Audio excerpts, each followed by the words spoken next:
días. El Comité de Usuarios del Transporte Público dice que podría llegar a $1 el pasaje con el aumento. Las tarifas que van hasta el interior del país, que conectan ciudades con la capital, rondarían los $50 en promedio. ¿Cómo se coteja esto con el ingreso salarial que tienen los trabajadores venezolanos, las familias que tienen que desplazarse varios miembros a diferentes lugares, al trabajo, a la escuela o a hacer sus diligencias diarias? Para esta parte del programa hemos invitado a Luis Alberto Salazar. Él es el director del Comité de Usuarios del Transporte Público y vamos a hablar precisamente de este tema también controversial, el aumento del pasaje. ¿Cómo está? Bienvenido a Globovisión, buenos días. Buenos días, gracias por la oportunidad a los usuarios que nos dan acá en el canal. ¿De dónde sale este cálculo de $1 en promedio? Bueno, porque en los estudios preliminares, antes de que hubiera el aumento de combustible, ya los transportistas estaban planteando el incremento a 3 bolívares el pasaje. Eso es lo que estaba en la mesa de discusión. Pero se agudizó el problema del despacho de gasoil y gasolina en las diferentes bombas del país. Es verdad que hubo una situación crítica, sectores sin transporte, porque no había cómo prestar el servicio, y cuando el gobierno, porque es el gobierno que plantea un incremento del gasoil a 0.50 litros, cuando le llevamos los cálculos, y principalmente en las rutas extraurbanas, se hace prácticamente inmanejable. Y en las rutas urbanas y en las rutas suburbanas no se puede tener control, porque no hay suministro fiable del producto. Es decir, por más que usted ponga el producto en 0.50, no hay el gasoil, no hay la gasolina, y se genera todo este caos que conlleva a ponerlo como piso ese precio del producto. Ahora, a nosotros lo que nos preocupa es cómo el gobierno toma una decisión de esta naturaleza sin consultar desde el punto de vista sociológico, ¿verdad? ¿Cuál es la consecuencia que va a traer esto sobre la comunidad como tal? Ahora no hay forma ni manera de que la gente pueda protestar, vamos a decir así, tanto en las bombas de gasolina como en los sectores, el abastecimiento del gasoil y de la gasolina, para que las unidades puedan moverse en las rutas urbanas y suburbanas, más que las extraurbanas, porque las extraurbanas son precisas, son de ciudades de destino: Caracas, San Cristóbal, Caracas, Maracaibo, Caracas, Puerto La Cruz. Pero las rutas urbanas, prácticamente la mayoría de los transportistas se quejan de que se quedan en las colas 2 hasta 3 días para surtir de gasoil, que dicen que en ese precio tienen que pagar cierta coima a los funcionarios que están allí para que puedan ser abastecidos. Entonces, eso es lo que conlleva a que el pasaje se vea en la mesa de negociaciones a $1 básico. ¿Cuál es la posibilidad de que esto se apruebe? ¿Qué? El aumento a $1 en promedio. Nosotros ¿O es inminente la aprobación? No, es inminente, porque no hay forma ni manera que nosotros tengamos herramientas para discutir con el sector transporte. Antes, ¿verdad? Nosotros nos sentábamos con los transportistas y el gobierno nacional, y nosotros fijamos discusiones: calidad de servicio, cantidad de unidades, cómo vamos a tratar el pasaje estudiantil, cómo se va a generar la calidad de la unidad como tal. Ahora no, ahora sencillamente el gobierno toma decisiones y emplaza a que nosotros peleemos por algo que es innegable, porque el costo del gasoil es algo que está allí y es un valor agregado al costo del pasaje como tal. Entonces, indudablemente que nosotros tenemos que quedarnos tranquilos, callados y sumisos ante la decisión del Ejecutivo Nacional. Ojo, decisión del Ejecutivo Nacional que hasta ahora vemos que no ha traído consecuencias, ni creo que haya consecuencias desde el punto de vista de alteraciones del orden público, pero está latente allí porque es una decisión prácticamente que no tiene sentido, no tan solo por el hecho del transporte público, el transporte de carga, el transporte de todo lo que tenga que ver con los insumos en el territorio nacional se ve afectado con esta decisión del gobierno nacional. Ahora, ¿cuánto puede gastar o cuántos pasajes promedios utiliza un ciudadano en Venezuela, por lo menos en la capital venezolana, al mes? Porque esto hay que ponderarlo también si hacemos un promedio mensual, ¿no? Y todas las actividades que tienen que realizar, porque no es solo ida, hay que regresar a casa nuevamente. Indudablemente que el costo es impagable. ¿Qué es lo que está pasando? ¿Qué es lo que va a pasar? Que nosotros nos vamos a restringir más la salida a nuestra casa.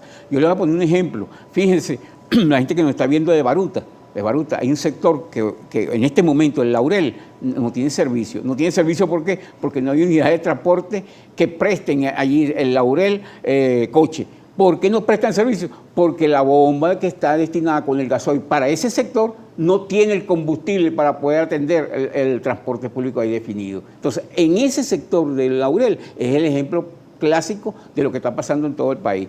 No vamos a hablar del Laurel, yo voy a hablar de un sitio emblemático, Ciudad Tiuna. Ciudad Tiuna tiene 30.000 personas y allí Ciudad Tiuna es el poder, pues, está el gobierno, está centrado allí. No hay militares. Los militares están claro. ahí, no hay gasoil.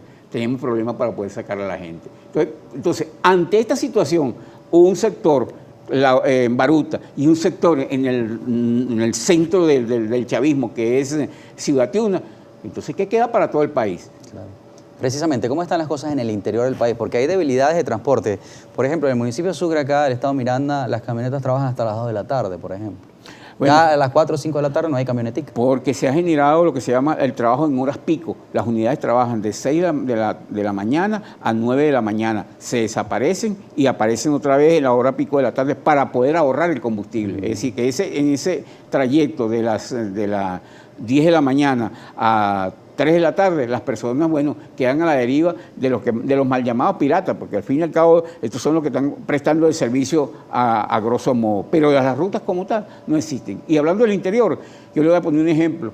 El estado de Amazonas es el único estado del país que no tiene transporte público. Caracas, Puerto Ayacucho, no hay servicio. Por lo tanto, es un estado que quedó aislado, ¿verdad?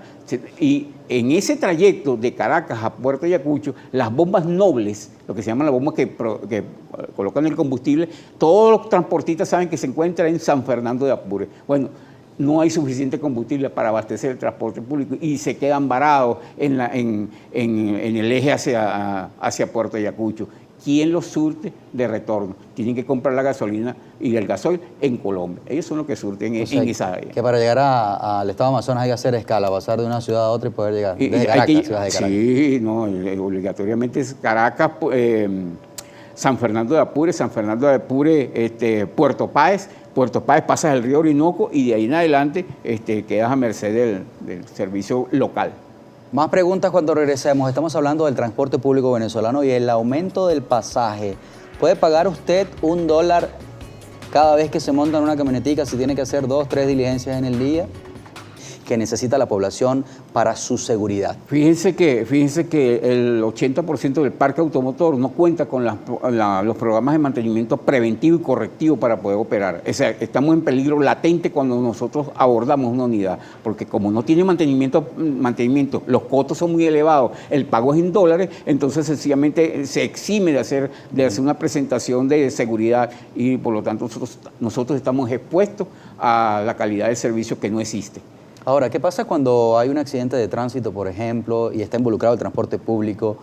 ¿Hay algún tipo de protección para el usuario, incluso para el transportista, que pueda venir de toda esta discusión? La ley del SUDEBAN plantea que todo transporte público tiene que tener una póliza de seguro. El problema no es la póliza, el problema es el monto de la póliza. El monto de esa póliza, que es un RCB que tiene un punto que se llama ocupantes de vehículos. A la hora de un accidente, el usuario lo único que va a atender o va a recibir de una atención en un hospital es $3.000 por accidente, $3.000 por muerte, $3.000 por pérdida de un miembro y $300 por gastos médicos. Eso es exiguo. Nosotros estamos en contra de eso, porque si usted pide un aumento de tarifa que se da prácticamente mensualmente, entonces el aumento de las pólizas debe ser proporcional al aumento de las tarifas, y eso no sucede. Ante esa situación, nosotros hemos previsto tener una póliza, escuchen bien, una póliza a los usuarios autosustentable, y todos los venezolanos pueden tenerla, porque todos los venezolanos tenemos la capacidad de pagarla vía digital. Ese programa está dado, inclusive aquí, el Globovisión, por ejemplo, ahora en lo que termina el programa, nosotros podemos digitalizar a todos los trabajadores de Globovisión que tengan esa póliza de seguro. Bueno, eso lo estamos haciendo los usuarios, en vista de que el gobierno no toma cartas en el asunto del lado de los transportistas, y dejan al transportista con una rémora contra nosotros los usuarios, que somos los indefensos. A pesar de que nosotros somos los que pagamos el pasaje, no tenemos la protección. Bueno, tenemos esa póliza autosustentable para los usuarios de todo el territorio nacional. Ahora, el tema de la calcomanía, el sticker que hemos visto en algunas camionetas del pasaje digital, ¿se está desarrollando? ¿Cuál es la parte positiva o si tiene algo negativo que podamos reflexionar sobre el uso del pasaje digital? Fíjese, el pasaje digital es como mi hijo. Nosotros estuvimos aquí hace un año tratando el problema de la implementación del QR. Me acuerdo que estábamos nosotros hablando del problema en Vargas, que estaban haciendo esos pilotos. Ese es nuestro hijo, y ese hijo hay que quererlo. Independientemente que el Estado haya hecho las inversiones adecuadas para la implementación del QR, no se pone operativo porque hay problemas estructurales en el pago, en el traslado del dinero, cuando el muchacho paga o la persona paga al transportista. Eso es lo que lo ha vetado. Pero allí nosotros metimos el subsidio al pasaje estudiantil, que es totalmente digital, y el subsidio para nosotros los viejitos. También tenemos nuestro pasaje digital. Todo eso lo tenemos ahí, pero es inoperativo. Porque recuerden que el pasaje digital es un complemento. Ahí está el pago móvil, está el dólar, ahí está todo tipo de pago. El efectivo, todo. Él sencillamente es un complemento que no se ve aquí en Caracas, porque aquí teóricamente hay un momento importante de dinero, pero sí, cuando usted lo ve en San Fernando de Apure, cuando usted lo ve en Mérida, cuando usted lo ve en Maracaibo, cuando usted lo ve en Güiria, entonces la situación es diferente. Ahora, la facilidad que se puede generar a partir del dinero en efectivo en relación con el dinero digital, porque bueno, de alguna manera el mundo también ha evolucionado, ahora todo es digital. ¿Hay facilidad para los conductores de convertir eso en dinero y que pueda generarle ganancias reales o hay pérdidas para el trabajador del volante? Fíjese que la tecnología digital es noble, por lo tanto los transportistas pueden tener su dinero directamente en su cuenta. El problema no es que el transportista tenga el dinero, el problema es que la interfase entre la operación del pago con el QR y la recepción del dinero por parte del transportista dura 3 o 4 días, no le conviene. Claro, entonces no tiene sentido que yo pago el pasaje. O sea, no es de inmediato. No es inmediato. Eso es lo que frena la operación. Pero el sistema es noble, pues es importante. Primero porque nosotros los ancianos que no habíamos sido tomados en cuenta, tenemos un QR para ellos. Y los estudiantes que también tienen el derecho al pasaje estudiantil a través de ese sistema. Ustedes tuvieron una asamblea en días recientes. ¿Cuáles propuestas surgen de esa discusión? Volvemos lo que se concluyó en esa discusión es masificar el sistema del cobro digital, eso primero. Segundo, garantizar al sistema del transporte la colocación del producto, que son los combustibles, tanto gasoil como gasolina para el transporte público, que ya eso no existía, pero es que ahora lo liberaron y entonces quedamos en la misma porque el problema, reiteramos, es que no hay el suficiente suministro del producto. Y tercero, que nosotros digitalicemos todo el sistema y una de las fases de la parte de seguridad del usuario, ya que el transportista no puede, entonces nosotros lo estamos asumiendo, pero a través de la vía digital, que todo el mundo tenga la forma de manera de que tener su protección, porque el transportista no se lo va a dar. Claro, facilitar el trámite. Participación de la audiencia a las 7:12.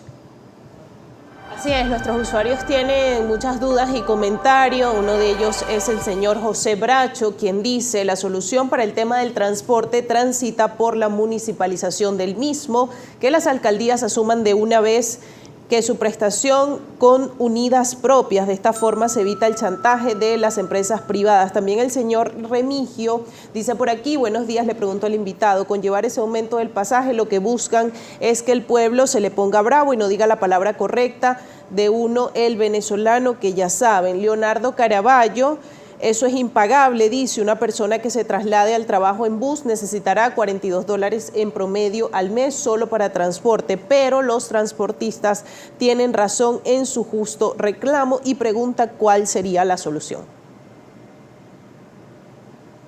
Bueno, nosotros estamos claros en que la solución es que se lleve de nuevo a la mesa de negociación, que el gobierno reconsidere ese incremento para el sector transporte, no solamente el público, sino el privado, en el sentido de los alimentos, y ponderarlo. Porque, bueno, reiteramos, la sociología indica de que eso va a traer consecuencias a futuro en la sociedad venezolana. Por aquí también nos comenta Dulbriel: buenos días, los pasajes son impagables, las retribuciones salariales no alcanza, o comes o pagas pasajes. Son muchas aristas que hay que contemplar, la realidad es crítica. Así es, no queda de otra, porque no se estudiaron, los sociólogos del gobierno no evaluaron ni sacaron cuenta cuánto les cuesta a nosotros los usuarios movernos diariamente. Y no es un pasaje ida y vuelta, hay hasta 3 o 4 pasajes en un movimiento para ir al trabajo. Por aquí también comenta Alfonso Contreras, buenos días, para quien es esa supuesta leve estabilidad económica en el país cuando meten este tipo de puñalada al pueblo de a pie, que es el que sufre una supuesta esta. Si el pueblo no cambia la mentalidad, seguirá el país sumido en falsedad. Por otra parte, también Denis Pernía comenta, buenos días, precisamente la decisión arbitraria y hasta burlona de aumento del combustible es una pequeña muestra de que en Venezuela no hay democracia. ¿Cómo pretenden asistir a la Cumbre de las Américas con estas muestras escandalosas? Dios cuide a Venezuela. Sin comentario. Bueno, ya está la participación de la audiencia. Gracias por su respuesta. De verdad, hay algunas preguntas o comentarios que no merecen comentarios también. Vamos a leer un tuit que nos envía Ramón Ramos del estado Apure. Fíjese esto, el tema del pasaje subsidiado para las personas de la tercera edad. Dice, ¿qué pasa con el pasaje preferencial que no lo veo aplicado en el municipio de San Fernando de Apure y en el municipio de Viroaca? Dice, El usuario y el transportista, sino que yo muestro mi QR y él tiene la obligación de leérmelo, porque es que el transportista no quiere asumir el pasaje de la tercera edad. Y el pasaje de la tercera edad está contemplado dentro del marco del pago del subsidio como tal. Recuerden que el problema del pasaje lleva una serie de aristas, que son las compensaciones. ¿Cuáles son las compensaciones? El pasaje estudiantil, el pasaje de la tercera edad, el pasaje para las personas que tienen problemas motores, todo eso compensa. Pero cuando usted pone un pasaje, 1 litro de gasoil en 0.50, destroza toda la parte de negociación. Por eso es que le digo que esta es una posición del gobierno nacional que acaba con todos los acuerdos entre transportistas y usuarios. señor Luis Alberto, gracias por venir a Globovisión, por su tiempo. Gracias por la oportunidad que nos dieron a nosotros los usuarios de hablar las verdades. Siempre que podamos.